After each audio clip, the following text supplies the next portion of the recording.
Hello students, as we started our chapter Introduction to Euclid's Geometry, so proceeding this chapter in forward direction, let's start with another topic which is a statement.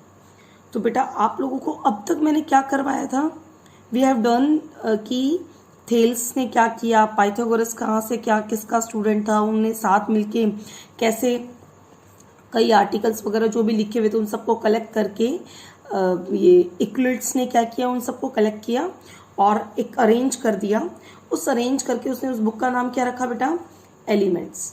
और फिर उस elements के अंदर देखिए तो total number of chapters कितने थे, 30। यहाँ तक हम पूरा पढ़ चुके हैं। So today's our next topic is statement. What is a statement?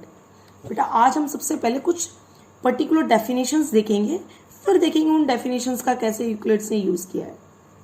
तो सबसे पहले हमारा स्टार्ट होता है what is a statement. A sentence which can be जज टू बी ट्रू और false is called a statement.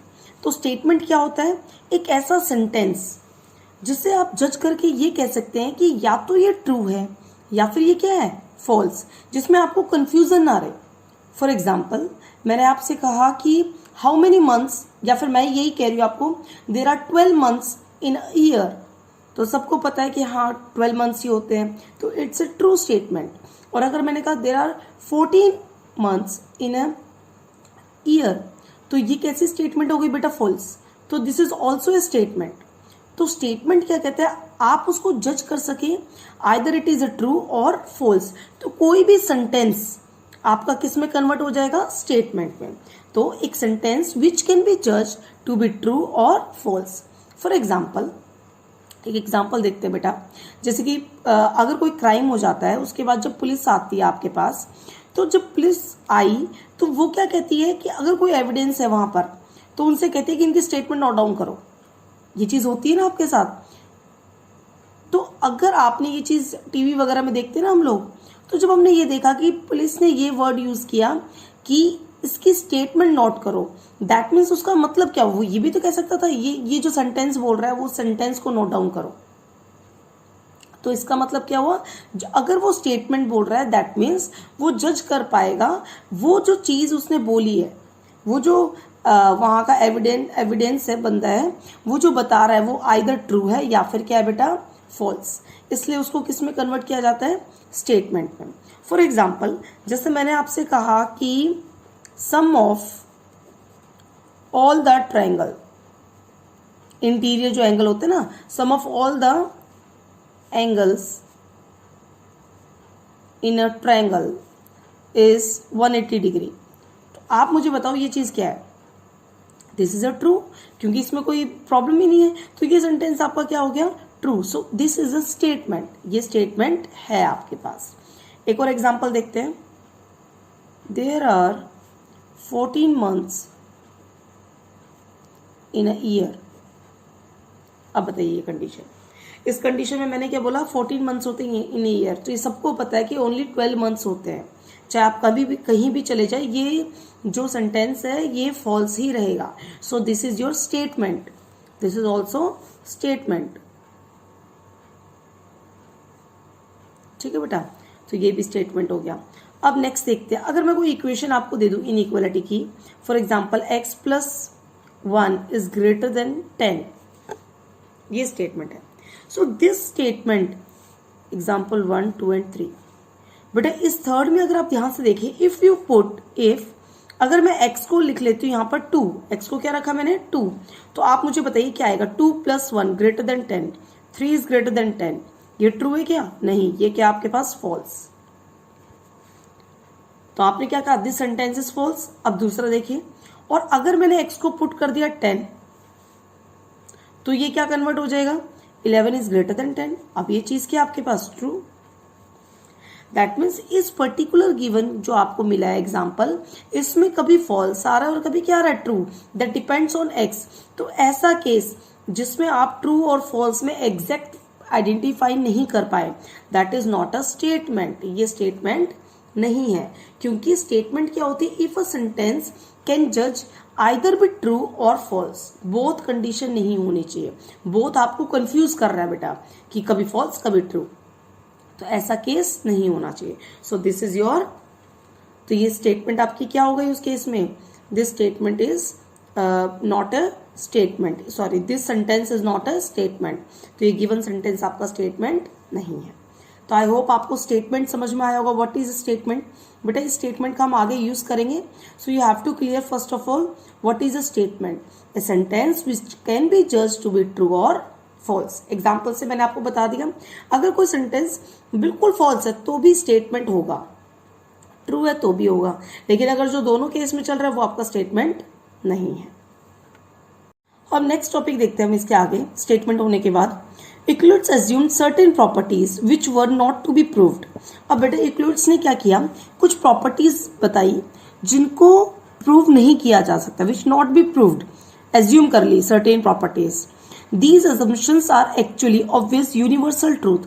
और ये जो उसने assume किया, assumption ली, ये assumptions बेटा universal truth है। जैसे फॉर एग्जाम्पल अगर आप सन की बात करें तो सन कहाँ से निकलता है, सन आपका कहाँ से राइज होता है बेटा, ईस्ट से। तो इस चीज को प्रूफ की कोई जरूरत नहीं है, this is called universal truth. ठीक है, he divided them into two types. तो क्या चीज है यहाँ पर, इस सेंटेंस को समझो जो लिखा हुआ है, ये कह रहा है कि अगर इक्लूड्स ने कुछ सर्टेन प्रॉपर्टीज निकाली जिनको प्रूफ की जरूरत नहीं है, these assumptions are actually universal truth. तो जो यूनिवर्सल ट्रूथ होता है that need not to be proved. तो ऐसी चीजों को उससे दो टाइप्स का नाम दिया और दो टाइप में डिवाइड किया। He divide them into two types.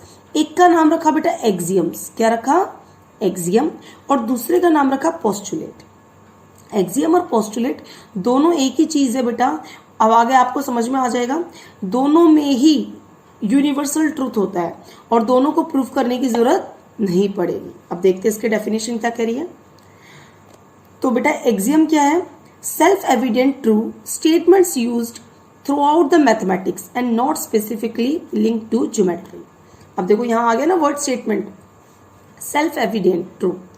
जो अगर सेल्फ एविडेंट मतलब शुरू से, मतलब खुद से ही प्रूफ हो चुका है, खुद से ही सच है, वो खुद का ही अपना डिफाइन कर पा रहा है कि इसको कोई प्रूफ की जरूरत नहीं है। स्टेटमेंट्स यूज, ऐसी स्टेटमेंट्स, अब यहां स्टेटमेंट का मतलब आपको क्लियर होना चाहिए कि वो ट्रू सेंटेंस है या फिर वो क्या है, फॉल्स, जिसमें आप जज कर पा रहे हैं। थ्रू आउट द मैथमेटिक्स, पूरे मैथ्स में वो जो चीज लिख दी गई है that is a true and that not need to be proof, उसको प्रूफ की कोई जरूरत नहीं है। ये जो पर्टिकुलर एग्जाम्स होते हैं बेटा, इनको जरूरी नहीं है कि आप ज्योमेट्री में ही यूज करें, क्योंकि we are just learning about the geometry, Euclid's geometry. तो ऐसा नहीं है कि इक्लुड्स ने जो एग्जाम्स दिए या जो एग्जाम्स होते हैं वो आपके ज्योमेट्री में ही यूज हो, उसको दूसरे चैप्टर्स में भी, दूसरे कहीं और अदर अपने एप्लीकेशंस पार्ट में भी आप लोग यूज कर सकते हैं। ठीक है, तो that is axioms.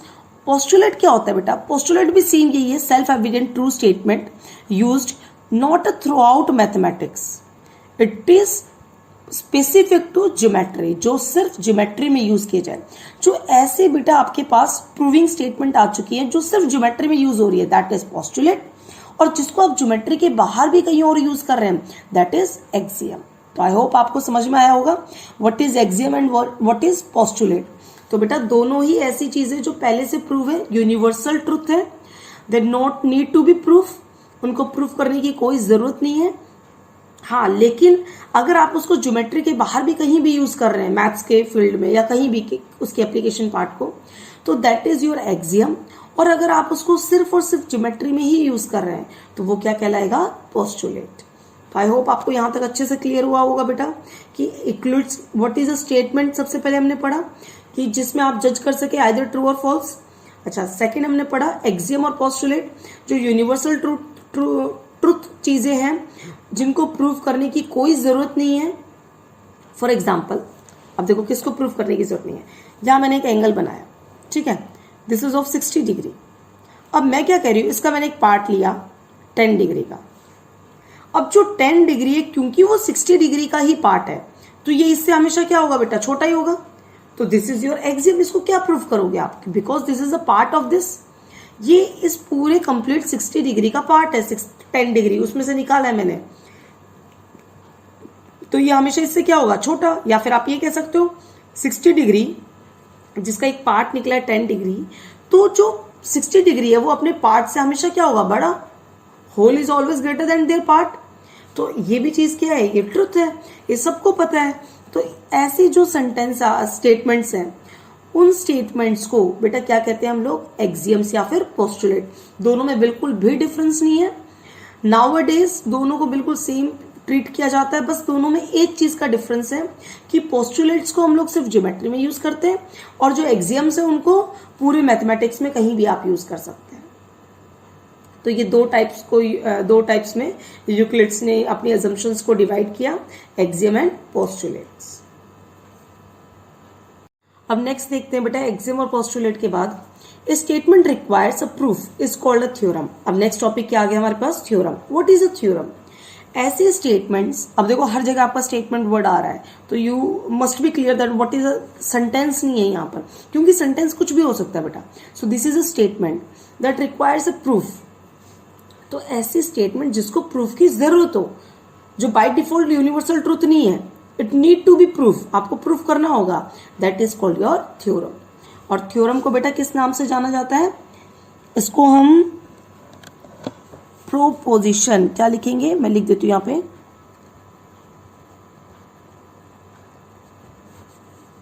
Theorems is also known as proposition. ये थ्योरम का ही दूसरा नाम है, ठीक है। तो थ्योरम को प्रोपोजिशंस भी कहते हैं, ऐसी स्टेटमेंट जिसमें प्रूफ करना पड़े आपको। अब जैसे आप पढ़ेंगे बुक्स में कई थ्योरम्स, अब नेक्स्ट चैप्टर जो आपका स्टार्ट होगा ज्योमेट्री का ही, उसमें बेटा बहुत सी थ्योरम्स आएंगी और उनका प्रूफ भी होगा, क्योंकि थ्योरम्स का क्या होता है, प्रूफ होता है, दे रिक्वायर्ड अ प्रूफ। तो दिस इज कॉल्ड थ्योरम। तो आई होप आपको क्लियर होगा what is axiom, what is a postulate and what is theorem. Axiom क्या है बेटा, जो यूनिवर्सल ट्रूथ है और कहीं भी मैथ्स में यूज कर सकते हैं आप, अदर देन ज्योमेट्री भी। पोस्टुलेट क्या कहते हैं, जो यूनिवर्सल ट्रूथ है, उसमें आपको कोई नीड नहीं है उसको प्रूफ करने की, बट वो सिर्फ ज्योमेट्री में यूज होगा। थ्योरम क्या है बेटा, ऐसी स्टेटमेंट जिनको प्रूफ की रिक्वायरमेंट है, जिसमें आपको उनका क्या करना पड़ेगा, प्रूफ करना पड़ेगा, ठीक है। अब नेक्स्ट हम देखते हैं कुछ अपनी डेफिनेशन से यूक्लिड्स की, तो उसने कुछ टर्म्स यूज किए हैं। तो सबसे पहले उन टर्म्स को समझ लेते हैं, क्या है बेटा वो, ये देखो यहाँ पर, Euclid's summarise these statements as a definitions. तो उसने कुछ स्टेटमेंट्स थी, उनको डेफिनेशन की फॉर्म में लिखा है, and he began his exposition by listing 23 definition in book 1 of the elements. Element जो उसने बुक लिखी, बुक 1 में उसने टोटल कितनी डेफिनेशन डाली है बेटा, 23। ये छोटी छोटी इंफॉर्मेशन है, पूरा थ्योरी पार्ट बेटा मैं आपको समझा रही हूँ, क्योंकि इसमें से जो क्वेश्चंस बनेंगे वो यहाँ से बहुत आराम से बन सकते हैं। अब आपके पास एमसीक्यू आ गए, 1 मार्क के क्वेश्चंस आएंगे, तो मे बी यहां से आ जाए कि कितनी डेफिनेशंस उसने बुक 1 ऑफ एलिमेंट्स में लिखी। तो दे आर 23 डेफिनेशंस, जिसमें से कुछ हमारे पास है मेंशन, एनसीईआरटी में गिवन है, हम सिर्फ वही डेफिनेशंस अपनी पढ़ेंगे।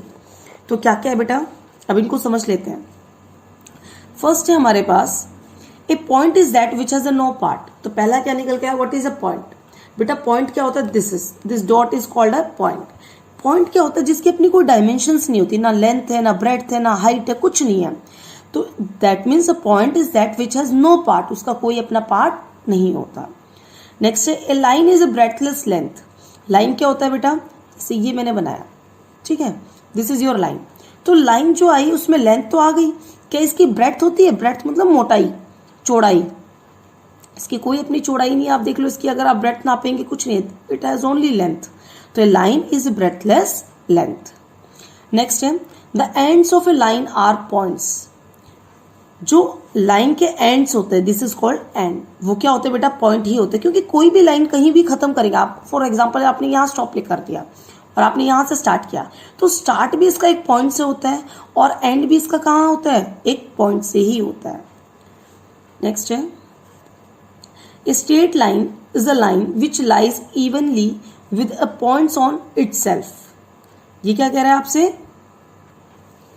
ये कह रहा है कि अगर स्ट्रेट लाइन है आपके पास, इज अ लाइन, जो स्ट्रेट लाइन, देखो ये इसी में देख लेते हैं, ये जो स्ट्रेट लाइन बनाई है ये लाइन है विच lies evenly with the points on itself. जो पॉइंट्स है उन्हीं के ऊपर तो बनी हुई लाइन। देखो बेटा होता क्या है, ये पॉइंट है, अगर आप ऐसे पास पॉइंट लेते चले, बहुत सारे पॉइंट्स ले ले और बिल्कुल क्लोज, तो that forms your straight line.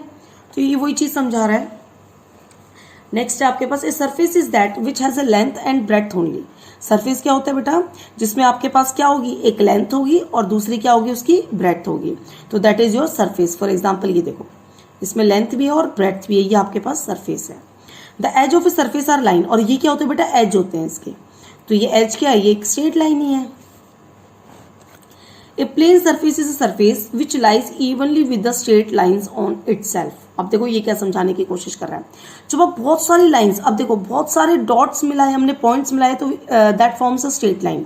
और अगर आप बहुत सारी स्ट्रेट लाइंस को पास पास ऐसे बनाते हुए चल रहे हैं, ठीक है, तो ये क्या बन जाएगा बेटा, दैट इज योर प्लेन। अब प्लेन का एग्जाम्पल, ये पेज क्या आपके पास प्लेन, ब्लैक बोर्ड अगर आप लेंगे दैट इज अ प्लेन, तो ये सब प्लेन के एग्जाम्पल है। तो प्लेन सरफेस क्या होगा बेटा, is a surface which lies evenly with the straight lines on itself.